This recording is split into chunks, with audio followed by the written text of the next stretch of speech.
What's going on, people? I'm sitting here watching some videos from RA the Rugged Man on Vlad TV. First and foremost, the Vlad TV thing is an interesting conversation. I don't know if I've talked about this before, but I think Vlad makes the best interviews in hip hop right now and has been doing so for damn near a decade. I've been up on Vlad since, very early. And he was sort of covering rappers that I was a fan of or at least interested in, and then of course was blown up and really morphed into something else.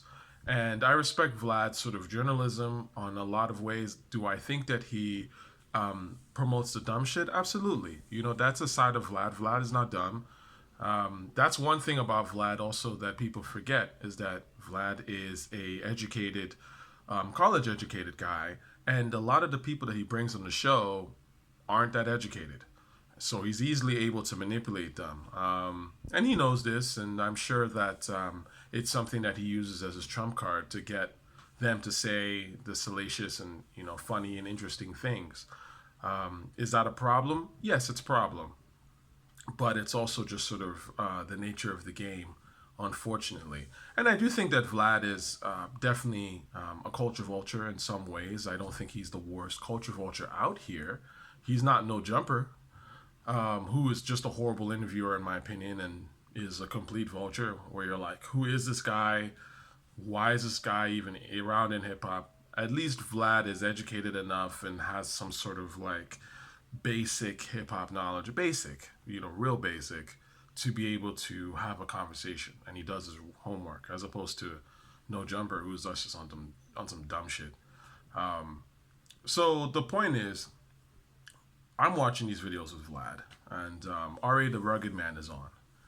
And RA the Rugged Man's videos, where he's just talking about lyricism, breaking down this stuff, is so refreshing to watch because honestly, this shit is obvious. And I think this is what I find so interesting about people that really listen to this hip hop shit on a deep level and pay attention. Like we get it. Like it's obvious. Like I don't necessarily have to agree with every single thing one would say, but because we're connected in this culture and we've sat and really thought about this stuff, I can at least understand where you're coming from. And a lot of the times I'll probably agree because again, it's obvious. I forget the Rakim interview. I saw this like 10 years ago, or more than that actually now, maybe 15 years ago, where Rakim was like, when you listen to enough hip hop, you know the great hip hop, you know the mediocre shit, you know the bullshit, you know the pop stuff, you know what's watered down, you know what's not watered down. You can just tell. That's why when I have these lames in the comment section who are getting angry at me, I know that these guys don't really listen to hip hop. Facts. You can say, oh, you being condescending. Nah, I'm just telling you what it is. I know the response of a person that listens to hip hop versus the person who does not listen to it. The person that listens to hip hop goes, okay, all right, Tochi, well, I don't know if I agree with you. I get where you're coming from, but explain further. Or we can have a discussion. But the people that's just like, you suck. You're horrible. You know what I mean? Like, go fix your teeth or whatever. You're casual. You're a pop fan. You're a groupie. You're a stan. You don't listen to this stuff. You're just following a person's image, and I know this. So every now and then I'll, entertain the comment. I might, say a little thing here and there. But for the most part, I'm ignoring y'all niggas. Or white people, actually, I should say, because a lot of white people be pretending to be black on the internet. I know you. So the point is this, right? At the end of the day, certain things are obvious. I think the most interesting thing that Ari the Rugged Man was talking about, because I can see that Ari comes from like the Coogee rap, Kane, lyricism school of thought, which I respect. I've always been into lyricism. But at the same time, I think good music always trumps lyricism. And I'll give you a perfect example. In the interview, Ari the Rugged Man was talking about how he was disappointed when he first heard Q-Tip, right? This is a guy who, RA, who's grown up in hip hop. He's witnessed Kane and Rakim and Coogee rap, guys who literally changed the way that people rapped on record, like almost on some like mind blowing communication language shit. And then he hears Q-Tip and he's just kind of like, okay, this is cool, but it's not Kane. It's not Rakim. And to him, he's like, it was, hip hop was starting to slide slightly, but he still fucked with Q-Tip. I've heard that before. I don't know if I've ever told this, but I know an OG dude who really actually helped, teach me a lot about hip hop, particularly the earlier stuff, the really early shit, like the stuff in the '80s, early '80s and late '70s, like. And he was saying that when he first heard Q-Tip, he was disappointed. That El Segundo record, because he was just kind of like, oh, like, um, you know, what's this sort of like, these rhymes are not Rakim, they're not edgy like that, whatever. But he heard footprints and the rhythm and a bunch of these songs and was just blown the fuck away. Now, again, the dude I'm talking about is actually a well-known pioneer in sort of Canadian hip hop called John Bronsky. Good dude. But the thing is, and if you talk to John Bronsky, I've had this question. I've asked him, what is your favorite rap album ever? And we had this conversation, and the first thing that came to mind was Tribe's first album. This is a guy that lived through that Kane and Rakim and all that shit. He witnessed Rakim, Kane, Jungle Brothers, all of that shit happening in real time as an adult.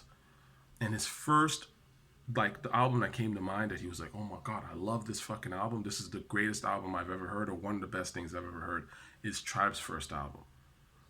What does that tell you? That tells you that good music trumps all. That's why when I tell you that I'm a huge A$AP Rocky fan, I love A$AP Rocky, that Live.Love.ASAP. I love the music of it. Yeah, I know that Rocky ain't saying shit. I grew up on Nas. I grew up on Jay and Mobb Deep and them. I know that A$AP Rocky ain't saying a tenth of what those guys are saying. But I do know great music when I hear it. And when A$AP Rocky came out the gate, he dropped some mind-blowing fucking music. The same thing I say with Playboi Carti. Playboi Carti makes some great-ass music. He ain't lyrical. He ad-libbing on records. You don't have to be lyrical to make great music. You just have to make great music. You have to have great beats. You have to have a great presence vocally. You have to be strong. You know what I mean? You have to be creative with your sound. And that's the point. Now, if you make great music and you're lyrical, then you're on the real top echelon. That's why we look at like a Nas or a Jay or a Ghostface, because those guys fulfill the basic requirement of making great music. And then on top of that, they say some mind-blowing shit. And then you really love them. But my point is, if you can't even hit the great music bar, period, you're not ill.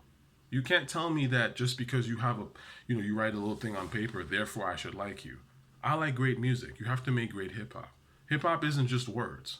In fact, that's like a fifth of it in a song, in a way. There's a lot to hip hop. And a lot of it is feel. It's just how do you, get a beat that's captivating and also express yourself emotionally that's interesting and captures the essence of the song and stuff like that. There's a lot of levels to this shit. So when you hear a song like Jada Still Feel Me, that is an amazing song on all levels. The beat is fire. The vocals are fire. The rhymes are fire.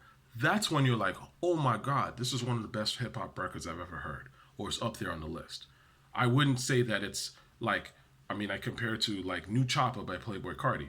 Fantastic song, but New Choppa is down here lyrically. Still Feel Me is up here lyrically. So I would give the nod to Still Feel Me. They're both amazing beats. They're both amazing vocally. But Jadakiss is, lyrically superior to Playboi Carti. I don't think we would, argue this at all. That's how I operate. So when certain people that y'all call lyricists, to me, that don't even hit the bar musically, to me, they're trash. Because if you can't hit the bar musically, you trash. And you can't hate on people for not appreciating or whatever. It's not that we don't like lyrics. It's just that we want good music. And the best lyricists, the absolute best lyricists, are also the best rappers, period. They are the best artists, okay? Because a really smart person knows how to make smart music. Okay? The people that pretend to be smart and read off a dictionary or whatever, or just jumble some words together and can't put music together, they're not really that smart. You'll figure this out eventually, trust me. Anyway, the point is, check out those interviews with R.A. the Rugged Man. I think they're actually pretty spot on 99.9% of the time I've seen them. I love those interviews. And it's so interesting to see how people that really know this hip hop shit, they just say stuff and you're like, yeah, of course, like we know this. But from the outside looking in, I'm sure there are people in those comment sections that were angry at Ari the Rugged Man, but they're casuals. They're not going to understand. Just like some of y'all are angry. You're casuals. You're not going to get it. If you listen to hip hop a little deeper, some of the stuff I'm saying will start to make sense. And on a final note with Vlad, um, Vlad, I think monitors the comments. I'm pretty sure. I do think that like me and maybe other people are blocked and can't really say things about Vlad. I'm sure he monitors the comments and blocks certain people, which again rubs me the wrong way a little bit because the whole point of Vlad is to have a sort of open forum, especially in the comment section. So when you start sort of blocking comments, it makes me go like, oh, you're kind of insecure. Look, listen, people comment on me all the time and say all kinds of weirdo shit. I let the comment fly. I don't care. You know what I'm saying? Say what you want. You know what I mean? So when you start preventing people from saying what they need to say on a platform that you created and you're asking for comments, I think that's a little bit shady. But that's beside the point. Anyway, be good.